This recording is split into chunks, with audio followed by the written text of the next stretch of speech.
et bienvenue dans une nouvelle vidéo. Aujourd'hui, comme tous les lundis, on se retrouve pour le Will I Buy It hebdomadaire. Comme d'habitude, je vais aller regarder les dernières sorties sur la page de Trendmood sur Instagram et je vais vous donner mon avis. Aujourd'hui, j'ai été un petit peu plus loin, donc j'ai pas été uniquement sur la page de Trendmood parce que j'ai vu une palette en particulier, je vous en parle en fin de vidéo, qui n'était pas référencée sur le feed de Trendmood, mais qui est juste fabuleuse. Donc on commence. On commence avec la marque Black Girl Sunscreen, j'ai jamais entendu parler. C'est donc une protection solaire avec un indice 30. C'est un spray continu pour le visage et le corps, résistant à l'eau. Il n'y a pas, apparemment pas de mauvais ingrédients, ni pour vous, ni pour l'océan. Enfin voilà, ça me parle pas trop. Vous savez, les protections solaires, c'est pas forcément un truc sur lequel je fais beaucoup de recherches, je fais beaucoup de tests. Donc voilà, mais si ça vous intéresse, sachez que c'est disponible. On a ensuite, et alors là, je dois vous avouer que pour une fois, je suis emballée par une nouvelle marque. Il s'agit de la marque Half Magic Beauty. C'est donc la marque de la make-up artiste qui a travaillé sur la série Euphoria, que vous avez sans doute vu, au moins dont vous avez entendu parler. Et là, elle sort donc sa marque. Ça me dérange moins. Ça me dérange beaucoup moins que quand il s'agit de marques de célébrités parce que c'est son métier. Vous comprenez, elle sait quand même de quoi elle parle. Et elle a tout à fait raison. Elle est très maligne de surfer sur la vague parce que la série Euphoria a eu un succès absolument dément. En partie aussi pour les looks et les make-up qu'on voit dans cette série qui sont très pailletés, très artistique, enfin, elle a vraiment un univers bien à elle en fait, qu'elle a réussi à montrer dans cette série et donc ça fait sens. Vraiment pour le coup, ça fait sens qu'elle sorte sa marque de make-up et quand on voit les produits qu'elle propose, pareil, c'est tout à fait logique, c'est cohérent, c'est dans la ligne de ce qu'elle a fait dans cette série.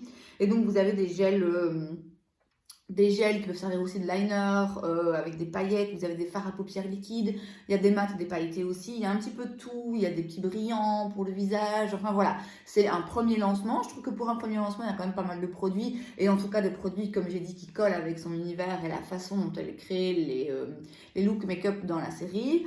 Donc voilà, je suis vraiment très curieuse. Je pense que c'est encore uniquement disponible sur le site de la marque qui est basé aux États-Unis, donc ça veut dire frais de douane potentiellement assez élevés. Donc je vais pas me lancer là-dedans tout de suite. J'attends parce que je pense que la marque va sans doute être reprise par Beauty Bay ou un truc comme ça. En tout cas, j'espère. J'espère franchement. Là, pour le coup, cette marque, je voudrais, je voudrais qu'elle soit dispo sur Beauty Bay. Et alors là, ah ouais, là, franchement, je me ferait plaisir. Il y a vraiment des trucs très intéressants. On passe ensuite à la marque Lights Lacquer, qui est donc la marque de vernis de Kathleen Lights, qui est une youtubeuse, enfin, qui est... Oui, elle fait toujours des vidéos, mais c'est quand même très rare maintenant. Mais à l'époque, elle faisait partie des beauty gurus, vous savez, qui avaient des millions et des millions d'abonnés. Et donc, elle a sa marque de vernis depuis un moment déjà. Et là, elle sort une collaboration en édition limitée avec Care Bears, donc c'est les bisounours, voilà. C'est donc il y a des vernis, des stickers, des press-on, donc des faux ongles en fait qu'on peut coller facilement, des coques de téléphone. C'est dans le ton pastel, c'est joli maintenant. Encore une fois, hein, c'est une marque basée aux US, donc ça voudrait dire des frais de douane assez élevés. Et je vous avoue que c'est pas donné. Après voilà, je pense que les prix se rapprochent de ce qui est fait par ici. Mais voilà, moi j'aime bien acheter des vernis vraiment pas chers et du coup pour pouvoir avoir plein de couleurs. Donc voilà, c'est pas forcément, même si les couleurs je les trouve très sympas, c'est pas forcément des produits que j'achèterais. On a ensuite un nouveau lancement chez Kylie Skin, c'est le Lavender Bath Collection, c'est donc des produits pour le bain. Franchement, en vrai, hein, je sais même pas pourquoi j'en parle encore, parce que à chaque fois que j'en parle, je dis bon, je m'étale pas sur le sujet parce que ça me gonfle. Je voudrais juste là quand même faire une toute petite précision, parler d'un truc en particulier. Dans cette gamme, il y a des fleurs de douche. Alors ça sort le 23 mai, donc au moment où moi je filme cette vidéo, les produits sont pas encore sortis. Du coup, j'ai pas pu trouver l'info sur le prix, mais s'il vous plaît, faites-moi plaisir. Allez regarder le prix de cette fleur de douche, parce que moi, je dis, elle va vendre ça au moins 5 dollars. Facile, au moins. au moins 5 $. Alors peut-être que je me trompe, peut-être que je fais la mauvaise langue, mais je pense qu'elle va vendre ça au moins 5 $. Une fleur de douche, sans déconner, pour moins d'1 € vous en avez. Hein. Et une fleur de douche, j'ai envie de vous dire, c'est une fleur de douche quoi. Alors il y en a, c'est vrai, il y en a qui sont mieux que d'autres. Mais même celles qui sont mieux que les autres, elles sont peut-être à 1,50 €, vous voyez. Donc, par pitié, s'il vous plaît, n'achetez pas une fleur de douche à 5 balles. Non, ça ne sert à rien. On a ensuite, alors je n'ai pas compris pourquoi, en fait on nous présente 2 produits différents dans le même poste, je ne sais pas pourquoi, mais voilà, du coup allons-y. On a d'abord un primer matifiant et lissant chez Milk qui coûte 18 $. Oui, pas plus emballé que ça, mais voilà, c'est un prix raisonnable, je trouve, pour un primer de chez Milk. Je sais que le Hydro Grip, donc le primer hydratant, mais qui agrippe le maquillage, tout le monde l'adore, je l'aime bien aussi, ça dépend de quel fond de teint. Donc voilà, un peu curieuse de voir des revues, mais a priori pas plus intéressée que ça. Et ensuite, on a chez Ilia, on a un produit 3 en 1, 3 en 1, pardon. C'est donc un sérum, protection solaire indice 40, vitamine C et niacinamide. Ça coûte 64 $. C'est quand même pas donné. Après, c'est un produit soin, hein, pour le coup. Voilà, c'est un sérum avec un SPF, quoi. Il y a 3 teintes. Je pense que c'est vraiment très légèrement teinté. Que les 3 teintes, c'est plutôt pour avoir je veux dire, un fini qui s'adapte mieux vu qu'il y a un SPF. Le SPF, ça a tendance à laisser un film un petit peu blanc, donc je suppose que c'est pour adapter ça plutôt. Bon, ça reste très cher. Moi, vous savez, encore une fois, les protections solaires comme ça qu'on nous vend, voilà, c'est un sérum que vous mettez en début de journée, ça va protéger la peau du soleil. Non. Ça protège votre peau du soleil pendant 2 heures. Après, il faut en remettre. Sinon, ça ne sert à rien. Et donc, dans ce cas-là, s'il faut en remettre 10 fois par jour, j'ai envie de vous dire, à 64 $, les quoi, à 30-50 millilitres, vous n'êtes pas sortis. Enfin bref, je m'égare. Voilà donc les nouveautés chez Milk et Ilia. On a ensuite un nouveau set de 2 pinceaux. C'est une collaboration entre Sonia G et Beautylish. Ici, c'est le Inuki Set. C'est 120 $ pour les 2 pinceaux. Alors c'est hyper cher, hein, c'est vraiment hyper cher. Bon alors pour le coup c'est de l'artisanat japonais si j'ai bien lu. Voilà, c'est des pinceaux hyper luxe. Bon, moi vous savez ça va pas m'intéresser, j'adore les pinceaux et je dois me retenir parfois de pas en acheter juste parce que ils sont beaux ou ils sont doux et voilà. 120 $.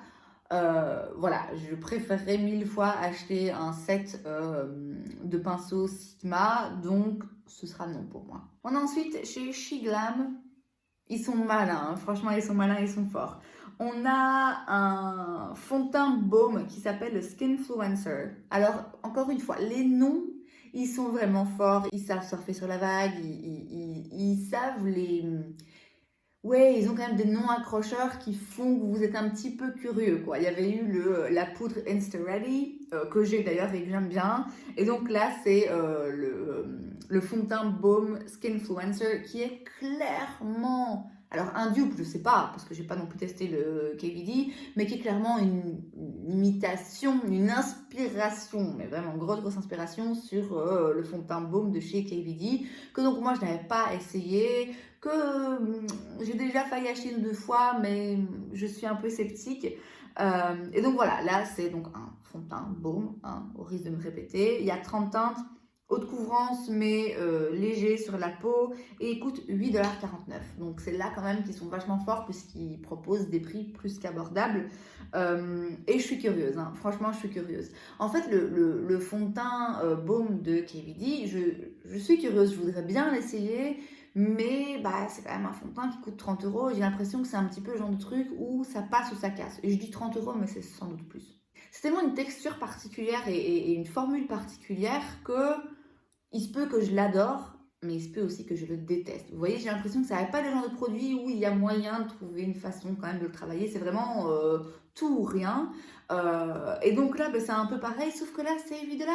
Donc clairement, si j'ai envie de tester ce genre de formulation, ce genre de produit de fond de teint en baume, je tenterai plutôt le coup avec le Shiglam en fait. Parce que du coup, si vraiment ça marche pas du tout avec ma peau, voilà, la dépense est moins importante. Ensuite, chez Wishful, c'est donc la marque de skincare de Huda. On a un Eye Lift and Contour, c'est donc une crème pour les yeux, un sérum pour les yeux, rechargeable, ça c'est toujours intéressant. Enfin, intéressant, si vous l'aimez, vous allez le racheter plusieurs fois. Et il y a 1% de bakuchiol et peptides, il coûte 45 $. Je trouve ça un petit peu élevé. Il me semble que c'est plus élevé que les prix habituels de la marque. Après, c'est un contour pour les yeux. Et les contours pour les yeux, c'est vrai que ça a toujours tendance à être un petit peu plus cher. C'est rien qui me passionne, je vous avoue. Donc ça, je ne pense pas que je le prendrai. Chez Nabla, on a le Angel Aura. C'est une base sérum repulpante éclat. 30 $, avec un sous-ton pêche. Il y a des nacres dedans, donc ça a l'air d'être un truc vraiment, en effet, qui va apporter de l'éclat. Et qui va donc repulper la peau. C'est rien qui m'intéresse, mais c'est joli. Le produit est joli, mais a priori pas trop mon truc. Maybelline sort des Shadow Blocks pour 10 $. Donc vous avez en fait 3 teintes, 2 mat et une teinte lumineuse, un petit peu brillante. Ça me fait énormément penser au produit Kaja. C'est Kaja qui avait fait ça? Ouais, je crois. Je crois que ça s'appelait Bento quelque chose. Je sais qu'ils en avaient fait pour le teint et aussi pour les yeux, où c'est des fards à paupières qui s'emboîtent comme ça, et vous avez donc 3 ou 4 fards. Donc là, en termes de packaging, ça me fait beaucoup penser à ces produits-là. Ici, 10 $ pour 3 fards à paupières. Voilà, c'est raisonnable. Après, moi, j'ai jamais essayé les fards à paupières Maybelline, ils m'ont jamais trop inspiré en fait. Et les revues que j'en ai vues, c'est pas toujours ouf quoi. Donc ici, ça s'inspire des quartiers de New York. Donc vous avez chaque petit trio correspond à un quartier particulier. Alors ça me donne très envie de retourner à New York, ça c'est sûr. Ça me donne pas forcément envie d'acheter ces produits-là en particulier. Voilà, ça peut être intéressant pour faire des petits looks rapides. Moi, c'est rien qui me parle. On a une nouvelle collection chez Colourpop, évidemment. Évidemment, on ne peut pas avoir une semaine sans un lancement Colourpop, bien que je dois dire que j'ai l'impression, alors c'est peut-être une impression, mais j'ai l'impression qu'ils se sont un peu calmés avec leur lancement ces derniers temps. Je sais pas. Là, il s'agit de la One and Done Collection. Il y a donc, comme d'habitude, palette, produits pour les lèvres, produits pour les teints, enfin voilà, un petit peu de tout. C'est dans des tons roses, donc c'est dans la tendance. On a eu beaucoup de palettes roses ces derniers temps. Ici, c'est un petit peu plus un mélange entre des teintes roses très flash et des neutres. Donc c'est un peu différent, on va dire, des couleurs rosées plus nuancées qu'on a vues dans les lancements précédents. C'est rien qui me parle non plus particulièrement en termes de teinte, et puis Colourpop, ben voilà, ça devient un petit peu redondant à un moment. Chez Natasha Denona, on a le Hygiene Skin Glass, c'est donc un sérum primer énergisant et hydratant. Est-ce que je ne sais plus si je savais que Natasha Denona a des produits skincare. Bon, alors c'est un sérum primer, donc ça reste quand même un produit de maquillage, c'est une base de maquillage, mais là, pour moi, ça fait un peu plus skincare. J'ai du mal à voir comment le truc se positionne. C'est 46 $, je l'ai dit déjà, je sais plus. Donc, c'est pas donné. Bon, après, Natasha Denona, on sait que c'est pas la marque la meilleure marché. Il y a quand même pas mal de nacre, j'ai l'impression. Dans le produit, il est quand même assez clair. Alors, je pense que c'est le genre de primer qui peut être très joli sur certaines carnations, sur certains types de peau, et très brillant, limite pailleté sur d'autres. Donc ça me parle pas trop non plus. On a encore une nouvelle marque, cette fois-ci c'est une marque skincare et ça s'appelle Sireni Beauty et c'est la marque de Chloé Morello qui est une youtubeuse. Est-ce qu'elle commence sur YouTube ou Instagram? J'en sais rien, je l'ai jamais suivie franchement. Et en fait, elle suit un petit peu... Elle suit un petit peu des Hyperkins, pour le coup, qui a elle aussi lancé sa marque de skincare il n'y a pas très longtemps. Je sais pas comment le dire sans... Je veux surtout vexer personne et pas non plus avoir d'a priori négatif sur cette personne-là. Je ne les connais pas, mais ce qui me dérange un petit peu, en fait, c'est... Je sais que c'est des youtubeuses, des influenceuses qui ont vraiment une bonne base d'abonnés.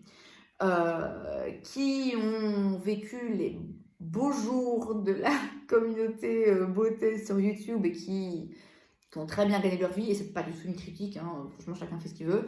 Ce qui me dérange en fait, c'est que l'impression que moi j'ai, c'est que c'est quand même des personnes qui ont pu profiter pendant pas mal d'années des meilleurs soins cosmétiques. Je parle pas de chirurgie, je parle juste de soins cosmétiques, de masques, de peut-être injections, j'en sais rien, qu'importe, hein, qui ont profité des meilleurs soins skincare. J'ai déjà vu des Hyperkins par exemple, bon, là il ne s'agit pas d'elle, mais voilà, c'est un peu pour moi dans la même vague, qui se faisaient, qui avaient des cadeaux marques, hein, comme c'est souvent le cas, des produits La Mer. Je veux dire, les produits La Mer, ils sont absolument exceptionnels, ils coûtent une blinde.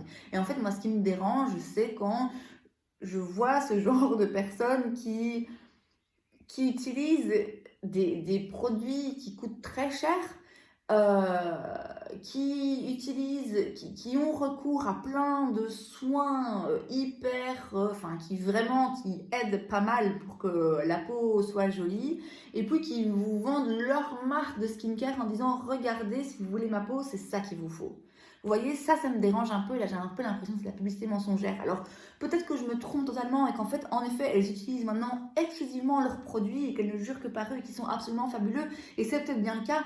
Moi, en fait, j'ai un a priori, voilà, oui, je l'admets, j'ai un a priori négatif sur ce genre de marque où je pars du principe que c'est pas du tout en fait ce qu'elles utilisent, ou en tout cas c'est pas ce qu'elles ont utilisé pendant beaucoup d'années, c'est pas ces produits-là qui leur ont permis d'avoir cette peau, et donc dès qu'il y a une influenceuse beauté comme ça derrière une marque de skincare, surtout le skincare, hein, je pars du principe que, enfin pour moi c'est non quoi, c'est non. Je vais avoir un mauvais a priori sur la marque, ce qui est dommage parce que peut-être que si elle avait sorti une marque sans y apposer son nom, sans en être le visage, enfin vous voyez, que ce soit quelque chose, pas de secret, mais que ce soit pas forcément annoncé comme sa marque à elle, peut-être que du coup, ça tombe, les produits sont absolument géniaux et que j'en serais absolument folle sans savoir que ça vient en fait d'une influenceuse, vous voyez.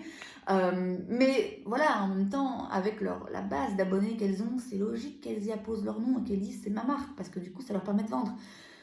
Voilà, bon. Pour le coup, c'est une nouvelle marque. Là, il y a un produit qui est sorti, c'est un masque qui coûte 60 $. C'est quand même vraiment pas donné non plus. Voilà, je ne connais rien de ce masque. Je ne vais pas me prononcer. Si ça tombe, je vais en entendre des revues complètement dingues. Ce masque est absolument fabuleux. Je pense que, en ce qui me concerne, je vais rester sur ma position de ça ne m'intéresse pas. Ça ne veut pas dire que c'est pas intéressant. Ça veut juste dire que moi, ça ne m'intéresse pas. Ensuite, on a un nouveau produit, enfin une nouvelle teinte chez Pat McGrath. Il s'agit des Skin Fetish. C'est donc un duo highlighter et avec un baume. Et donc là, on a une nouvelle teinte, c'est la teinte Extreme Cyber Orchid. Ça coûte 58 $ quand même, hein. Donc encore une fois, c'est vraiment pas donné. Ici, c'est une teinte qui est un petit peu mauve bleuté, qui est très jolie. Mais pour le coup, je pense pas que c'est le genre d'highlighter que j'utiliserais. Alors, je peux en utiliser une fois de temps en temps, j'en ai hein, dans cette teinte-là pour faire un look un petit peu spécial. Mais du coup, voilà, si c'est pour une fois de temps en temps un look un peu spécial, je vais pas dépenser 58 $ quoi. Par contre, je sais que ce baume, elle l'a utilisé, il a été utilisé sur toutes les actrices, je pense, de la série Bridgerton. Et je me suis déjà dit, je sais plus c'est quelle teinte, parce qu'il y a plusieurs teintes. Et il y a une teinte en particulier, je pense, qui a été beaucoup utilisée sur le tournage de cette série. Et je me suis déjà dit, oh là, celle-là, je vais me la prendre, mais il me semble qu'elle est quasiment toujours indisponible.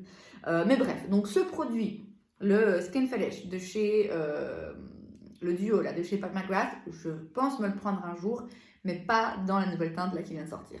Ensuite, pareil, pas étonnant, on ne peut pas faire une vidéo sans en parler, on a une nouvelle collection chez Makeup Revolution. Cette fois-ci, c'est une collaboration avec Love Island. Je pense que c'est une série de télé-réalité, non? J'avoue que je suis pas trop dans le coup pour ce genre de truc. Sans surprise, ça m'intéresse pas. Il y a un petit peu de tout et il n'y a rien qui me parle. En gros, on peut dire ça. Makeup Revolution, en fait, maintenant, j'ai l'impression qu'ils font plus de lancements que Colourpop. J'ai le sentiment, encore une fois peut-être que je me trompe, mais j'ai le sentiment que Colourpop commence à se calmer un petit peu sur les lancements parce que je pense qu'ils commencent à entendre un petit peu l'avis des consommateurs de dire ça devient un petit peu redondant. À un moment donné, on ne sait plus trop où donner de la tête et bon, c'est peut-être mieux d'espacer les lancements et Makeup Revolution du coup fait l'inverse.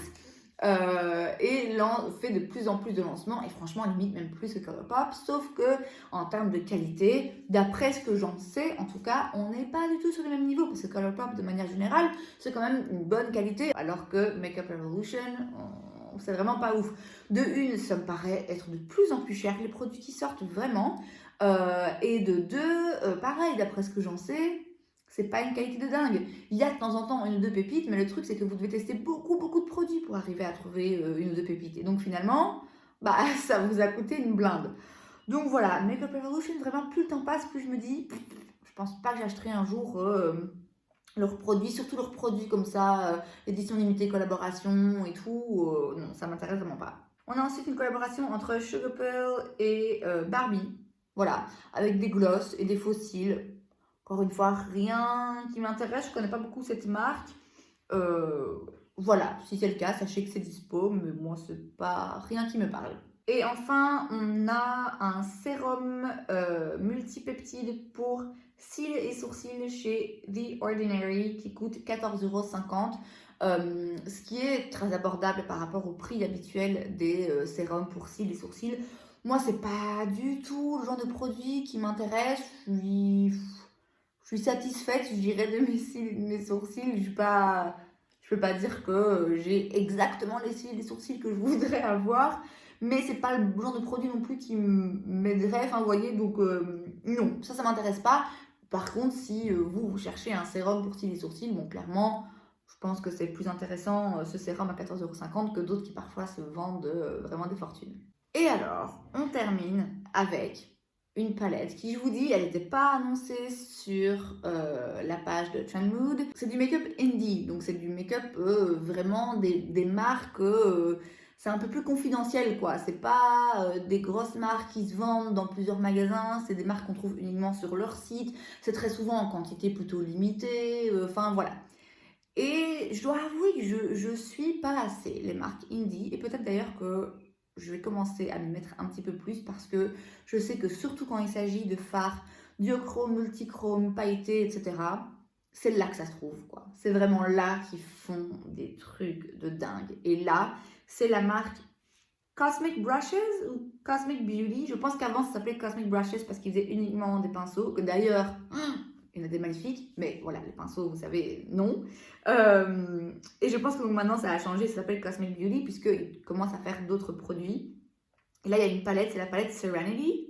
Alors déjà, rien que le nom, voilà, j'adore. Je veux me faire tatouer ce mot, d'ailleurs, bientôt. Donc, vraiment, pour le coup, parfait. Elle coûte 24 €. Franchement, c'est pas hyper cher. Je sais plus combien de fards il y a, mais je vous mets la photo comme d'habitude, vous allez la voir. Il y a quand même une bonne quantité de fards. Et en fait, l'harmonie de couleurs est tellement spéciale. Alors, c'est clairement pas le genre de palette que je mettrais tous les jours, mais je la vois et je la veux, quoi. Vraiment, je l'ai vue et tout de suite, ça m'a attrapé le regard et ça m'a tellement donné envie. Pourtant, vous voyez qu'il y a quand même pas mal de bleus. Vous savez, moi, les bleus, pas trop mon truc. Mais il y a des teintes dedans et l'harmonie de couleurs, la façon dont les fards sont rangés, tout. Hier, j'ai fait quelque chose que je fais jamais. Hier, j'étais sur le site et je me suis dit, en fait, je vais me la prendre. C'est basé au Royaume-Uni, donc il se peut, vu qu'ils font plus partie de l'Europe, il se peut que j'ai des frais de douane et je me suis dit, franchement, tant pis. De toute façon, sur une palette à 24 €, je pense pas que j'aurai des frais de douane trop élevés. Et franchement, je me suis dit, ouais, je la prends en fait. Alors que j'aime pas trop, moi, commander sur des sites. J'aime bien commander sur Beauty Bay ou Sephora où voilà, je peux prendre un petit peu de tout, de différentes marques et tout. Mais là, elle m'a tellement parlé que je me suis dit, ouais, en fait, là, j'y vais, je vais me la prendre. Sauf que elle est plus disponible pour le moment parce qu'elle a eu un succès fou, le site a bugué et tout. Enfin, je pense qu'ils ont vraiment été dépassés par l'engouement pour cette palette. Et je comprends l'engouement, vraiment. Donc voilà, j'ai pas encore trouvé, il me semble pas avoir vu un lien pour être prévenu quand il y allait avoir du restock ou quoi. Donc, mais je vais vraiment garder les yeux ouverts. Cette palette, mais il y a beaucoup de palettes hein, que je me dis, ah oui, je la voudrais bien. Et dans l'absolu, sans doute que je l'achèterai un moment ou un autre. Mais celle-là, vraiment, je me suis dit, oh, il me la faut quoi. Il me faut cette palette. Elle est magnifique. J'adore l'harmonie de couleurs. Et ça m'a vraiment inspiré pour le coup à aller regarder un petit peu ce qui se passe sur des marques un petit peu plus indie, comme ça, un peu moins connues du grand public, mais qui, je sais, font des harmonies très spéciales et des teintes juste fabuleuses. Et c'est donc tout pour cette vidéo, j'espère que ça vous a plu. Si c'est le cas, n'hésitez pas à laisser un like. Vous pouvez aussi vous abonner à ma chaîne parce que c'est gratuit, donc pourquoi pas. Et moi, je vous vois la prochaine fois. Bye!